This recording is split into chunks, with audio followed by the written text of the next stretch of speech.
कहाँ से? फिरोजाबाद, फिरोजाबाद, जिला फिरोजाबाद। क्या नाम बताए? राजेश निषाद। राजेश वर्मा इस पे नाम लिखा हुआ आ रहा है। हाँ तो वो वर्मा उस पे लिखा है ना, आईडी पे लिखा होगा, वैसे निषाद लिखते हैं हम लोग। वर्मा पहले हमारे यहाँ पे रघुवत दयाल वर्मा नेताजी हुआ करते थे, वो पूर्व बहुत बड़े नेता थे, खत्म हो गए। जी। तो उनकी वजह से सारा समाज ही यहाँ पे वर्मा लिखने लगा था, तो हमारा भी वही वर्मा लिख गया सब फिरोजाबाद डॉक्यूमेंट। में? जी जी जी। कहाँ, कौन सी तहसील है फिरोजाबाद में? ये सदर पड़ती है। अच्छा। मैंने तो वो भेज दिया है तुम्हारे पास। तो मुझसे कब बात किए थे? काफी दिन हो गए। अच्छा। तो कभी भेजे थे, क्या समस्या है? आज मैंने भेजा है, एक रिकॉर्डिंग है उसकी, मीडिया की। अच्छा जी। प्रधान है, प्रधान दबाव बना करके, और पहले तो प्रधान ही को ले लिया उसने, पैसा पैसा दे करके समाज को। कौन से गांव का प्रधान है? ये बिहारी मोहम्मदपुर पड़ता है। अच्छा। तो ये फिर ग्राम सभा है क्या तुम्हारी? हाँ, मेरी ग्राम सभा पड़ती है। अच्छा, तो प्रधानी लड़े थे क्या तुम लोग? नहीं, मैं नहीं लड़ा था, समाज के लोग लड़े थे, वो हार गए थे कुछ पैसा दे करके। उन अच्छा। लोगों ने वोट को हमारे काट लिया वहां पर, अच्छा। गांव का। कौन है प्रधान अभी? अभी पूरन सिंह है। पूरन सिंह। पूरन सिंह यादव है। अच्छा। मैंने एक इंस्टाग्राम पे और व्हाट्सएप पर तुम्हें एक भेजा है वीडियो। अच्छा। उसका जो जो रिकॉर्डिंग हुआ है, मीडिया ने रिकॉर्ड किया है, वो भेजा है मैंने, तो उसे आप देख लो। बताओ समस्या, अपनी पूरी बात बताओ, वो तो देख लूंगा मैं। क्या प्रॉब्लम होता है वहाँ, क्या है दिक्कत? दिक्कत है, 600 वोट वाला प्रधान बन गया पैसे के दम पर, अब शोषण कर रहा है समाज का। 600 वोट वाला मतलब समझा नहीं। 600 वोट है प्रधानी के, उस जो यादव समाज है ना। 600? जी। अच्छा। और ये और दूसरे बारह समाज के लोगों का कितना वोट है? 1200-1300 वोट है कम से कम। तो तुम्हारे लोग जो 1200-1300 लोग हैं उसमें से कुछ वोट उसको चला गया होगा तो बना होगा ना वो प्रधान। जी जी जी जी। तो फिर तो कमी तो तुम्हारे लोगों में है ना भैया। जी, वो तो खैर है ही है कमी, पैसे पैसे से सब चीज खरीदी जा सकती है। नहीं बिकेगा नहीं आदमी तो खरीदी कैसे जा सकती है? बिक जाते हैं, समाज तो बिक रहा है ना ज्यादातर। अरे बिक जाता है लेकिन आखिर कोई ना कोई कीमत लगा रहा है, सही कीमत दे रहा है तो बिक रहा है ना। तो ये तो बड़े बड़े नेता समाज के जो है अपने बिक रहे हैं, तो ये तो आम पब्लिक है, ये नहीं बिकेगी जिसकी गरीबी बदहाली रहेगी। जी तो मैं भी बिकने वाला हूँ, मेरा भी बस सही बोली नहीं कोई लगा पा रहा है, तुम भी बिक जाओगे, तुम्हारा भी कोई रेट सही लगा देगा तो तुम भी बिक जाओगे भैया। जी, बहुत बहुत बढ़िया बात बताई आपने, मगर मेरा समाज अपनी बोली भी तो नहीं लगवा पा रहा है, सही जगह बिक कहाँ रहा है। बोली लगवाने के लिए एक्चुअल में क्या होता है कि जैसे जो भी लोग हैं, जैसे जो होता है ना कि समझो मंडी तक नहीं पहुंच पा रहे हैं लोग। जी जी जी। तुम्हारी उम्र कितनी है? मेरी 35। क्या करते हो राजेश भाई? मैं अभी तो पॉलिटिक्स में हूँ, अच्छा जी। पहले तो मजदूरी करता था। तो पॉलिटिक्स में आप हो, तो आप अपने गांव के लोगों को कौन सी पॉलिटिक्स बता रहे हो, समझा रहे हो, को लोग समझ नहीं पा रहे हैं, आखिर क्या रीज़न है, क्या वजह है? सिर्फ पैसे को लेके आप कहोगे कि रीज़न है पैसा, तो इसका मतलब पैसा से आपको भी उनके वोट को खरीदना होगा। बात समझो, वो यादव समझ से रहा ज़्यादा पैसा आपको देना होगा। हूँ। जी। तो आप जब पैसे वाले नहीं रहोगे तो फिर क्या दोगे? तो इसका मतलब आपका समाज बिना पैसे के लोगों को नकारने वाला है। यानी कोई क्रिमिनल आवे, कोई भी जालिम जाहिल आदमी आवे, बस वो पैसा लेके आवे झोला में भर के और लोगों को दे दे तो उसको वोट दे देंगे लोग, उनको तो कोई मतलब है नहीं कि हमारा 5 साल क्या हाल होने वाला है। सही है मेरे ना? समाज में मेरे समाज में साहब, वोट की जो वैल्यू है ना, वो नहीं निकाल पाते लोग, कीमत नहीं जानते कि वोट से राजा बनता है, और वोट ही पावर में पहुंचाता है, वोट ही दलदल में ले जाता है। ओके, तो वो पहुंचा तो दिया लोगों ने ना, जिसको पहुंचाना था पैसे से, मान लो उसकी पुरजोर कीमत। हम्म। पुरजोर विरोध किया था मैंने चुनाव के दौरान। मैं गया, लोगों को समझाया मैंने कि देखिए साहब, एक बार प्रधानी उनके यहाँ चलेगी, दोबारा प्रधानी तुम्हारे यहाँ आनी चाहिए, 2 बार प्रधानी तुम लड़े, तुम्हारा पैसा बर्बाद हो गया। तो कुछ लोग समझदार थे जो पॉलिटिक्स करते थे, उन्होंने इतना बड़ा गेम बना दिया कि रातों रात उनको बिकवा दिया, बिकवा करके वोट भी पड़वा दिया, वोट पड़वा के उसको जितवा भी दिया, पूरा सपोर्ट। अब उनको परेशानी हो रही है, अब दिक्कत हो रही है। अब देखो उसमें वीडियो में कितना भीड़ है, वहां पर रोड जाम कर रहे हैं कि प्रधान हमारा शोषण कर रहा है, प्रधान शोषण कर रहा है। अगर प्रधान शोषण कर रहा है तो उसके खिलाफ मुकदमा लिखाइए सारे लोग एकजुट होकर के। प्रधान शोषण कर रहा है तो फिर उसके खिलाफ सब लोग एकजुट होकर खड़े होंगे। और आप लोग अगर समाज सेवी हो या प्रतिनिधि हो, अभी आने वाले भविष्य के आप लोग भी हो सकता है प्रधान बन जाओ, तो फिर आप लोग उनका मदद करो, गांव के लोगों का, जो लोग जो है सही डिसीजन नहीं लिए चुनाव में, तो उन लोगों को एकजुट करके, और अगर वो जो भी विरोध प्रदर्शन कर रहे हैं लोग, तो क्या शोषण हो रहा है, क्या घपला हो रहा है, सारे चीज़ों का उजागर करो, है ना। आरटीआई के तहत जो है आपको जो अधिकार मिला है संविधान में, उसके तहत आप कुछ डिमांड करो कि इनकी कार्य में जो भी है घोटाले हैं, या उसका क्या रिपोर्ट है, क्या बजट आया, क्या काम हुआ, क्या क्या शोषण हो रहा है, बताओ खुल के। शोषण ये है कि साहब पहले तो इनकी प्रधानी चली गई वहां पर, ठीक है। दूसरा रीजन है कि ये शोषण नहीं है यार, प्रधानी चली गई मतलब समझो, अभी तुम ये बोल रहे हो, इसका मतलब ये हुआ कि जो लोग हार गए ना, वो लोग एकजुट करके 100-200 लोगों को ले जाके हंगामा करवा रहे हैं। फर्जी हो सकता है, जांच होगी तो नकली निकलेगा तो तुम्हारी भी बेइज्जती होगी। मतलब सही लीगल तरीका होना चाहिए ना यार। लीगल तरीका बता रहा हूँ। पहले तो इनका पैसे के दम पर प्रधानी छीन ली, ठीक है। दूसरा तरीका है इसका, इनकी कंट्रोल थी वो कंट्रोल छीनी जा रही है। और तीसरा तरीका है इनका स्कूल भी छीन लिया, जो शिक्षा थी वो भी छीन ली। अब बचा क्या है इसके पास? कौन शिक्षा कैसे छीन लिया?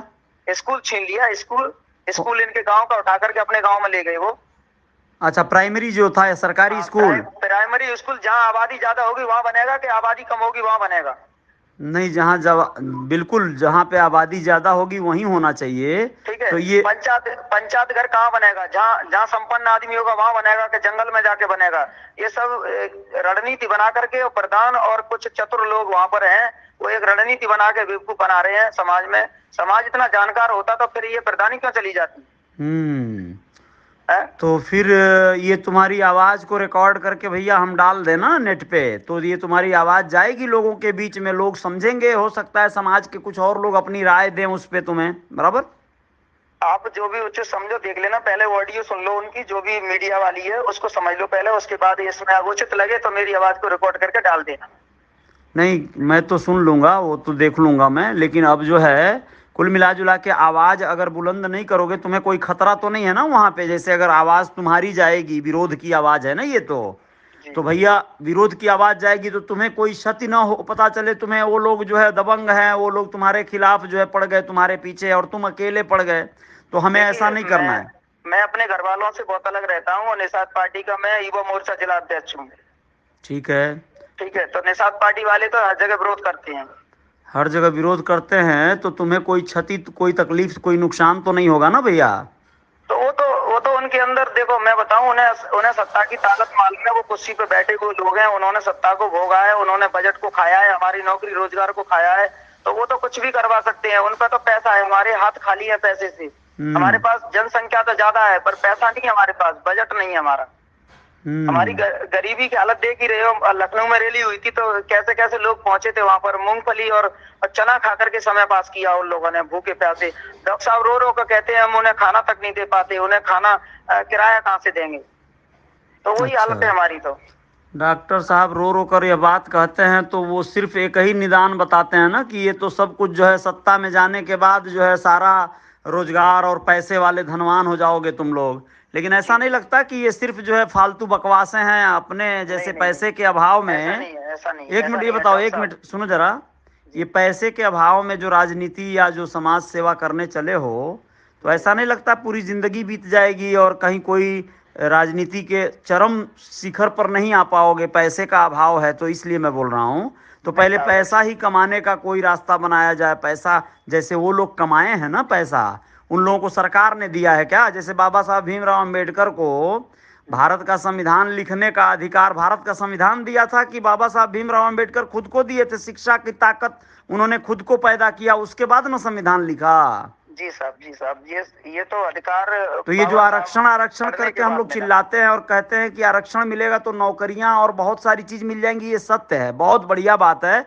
बहुत सारे क्षेत्र में बच्चों को उनका सही जगह मिल जाएगा, लेकिन कुछ ऐसे भी तो होता है ना यार कि भारत का संविधान तब लागू ही नहीं, तब बना ही नहीं था जब अंबेडकर आए थे, तो उनको कैसे उस शिखर तक जाने को मिला? क्योंकि वो क्वालिटी वाले थे, उनके अंदर वो बात थी, उन्होंने शिक्षा के क्षेत्र में अग्रणी विकास किया, इतना ज़्यादा अलग तरह का कार्य किया कि वो स्कॉलर बड़े थे, उनको जो है तमाम लोगों ने सपोर्ट किया। और मेरी ये ना मुफ्त की सलाह खाली है राजेश, कि जैसे आप लोग जितने शिद्दत से समाज सेवा और जो भी ताकत से लगे हो ना समाज को एकजुट करने में, उभारने में, जी समाज जब बेरोजगार और भूखा रहेगा तो वो अपनी ज़रूरतों को पूरी करने के लिए बार बार बिकता रहेगा। वो लाचार है ना, मजबूर है, उसको जागरूक करो पढ़ाई के लिए, उसको जागरूक करो कमाने के लिए, मजबूत बनने के लिए, आर्थिक स्तर पर मजबूत बनने के लिए, समझे? सिर्फ जो है रैली और हंगामे के लिए समाज जो है बन के रह गया है। रैली में भीड़ जुटाने के लिए तुम जो लोग जो है एकदम एक रात दिन एक कर देते हो, लेकिन उसके बाद क्या मिलता है रैली में? रैली में सिर्फ आश्वासन मिलते हैं, वादे मिल जाते हैं। जब नौकरी और वो सब चीज़ें, आरक्षण मिलेगा तो मिलेंगी, आरक्षण मिलेगा तो ऐसा थोड़ी होता है, आरक्षण मिल जाएगा तो सबको नौकरी मिल जाएगी? जी, कहाँ से मिल जाएगी, जब अरे काबिल बनना पड़ेगा। काबिल बनना पड़ेगा, काबिल बनने के लिए काम करो, नेता बन जाओगे, बढ़िया नेता बन जाओगे। मैं बता रहा हूँ, सच्चाई है कि लोगों की ना जो नीड है, जो रियल ज़रूरतें हैं, जो उनके घर में खाना क्या बन रहा है कि नहीं बन रहा है, उनके घर में कितने लोग बेरोजगार और नकारे पड़े हैं, लड़के साले बैठ के पबजी खेल रहे हैं, समझे क्या तुम?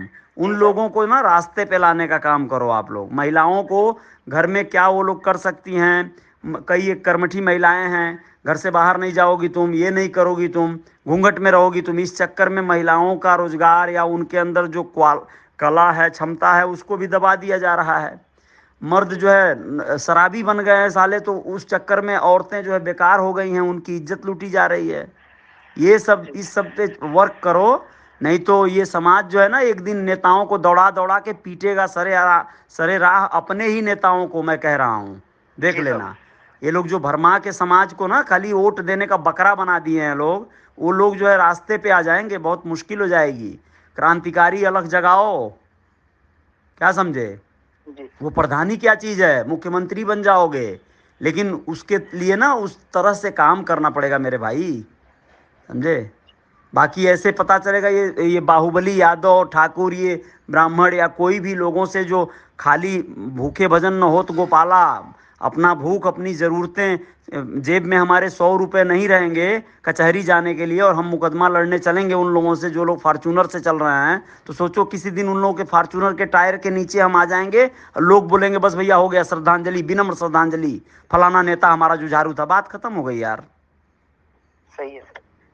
तो कुछ ऐसा हो ना कि एकदम स्ट्रांग बनो, उनके जैसा सोचो कि तुम पूरी जिंदगी शायद लगा दोगे अमीर बनने के लिए, तुम्हारे बच्चे आएंगे, वो लोग काम करेंगे, बेहतर काम करेंगे। अभी बच्चों को भी गरीबी में मार डालोगे आप लोग, अपने आप को तो खैर जी ही रहे हैं, समझे? ये हाल रहा तो दूसरे लोगों के नेताओं के बच्चों को आप लोग ना अमीर और रसूखदार बना रहे हो, और कुछ नहीं है। मैं किसी का विरोध नहीं कर रहा हूँ, इस बात को मान लेना चाहे मत मानना, जो मन करे वो करना, लेकिन मुझे लगता है सारी सब सही है। निषाद पार्टी के कट्टर आप कार्यकर्ता हो, लगे रहो, करो, काम करो, लेकिन अपने परिवार के लिए, अपने आप के लिए जोरदार काम करो पहले, नहीं तो तबाही आ जाएगी, समझे? और सबको यही प्रेरित करो, सबको जागरूक करो। चलो भैया ठीक है, मैं देख लेता हूँ, आप यही नंबर से भेजे हो ना? जी साहब जी। ओके, मैं देख लेता हूँ, मैंने भेज दिया है वो नंबर तुम्हारा। और ठीक है साहब, मैं सुनता हूँ आपको, फेसबुक पे आप बना के डालते हो वीडियो को, सुनता हूँ। ठीक है भाई, मैं करता रहूँगा जो मैं करता रहता हूँ, और मैं करूँगा। मुझे समाज के लिए बहुत कुछ करना है, बशर्ते मुझे अपनी जो शैली है उसी शैली में करूँगा। ठीक है? ठीक है सर। ओके जी, ठीक है, जय निषाद। जय निषाद भाई।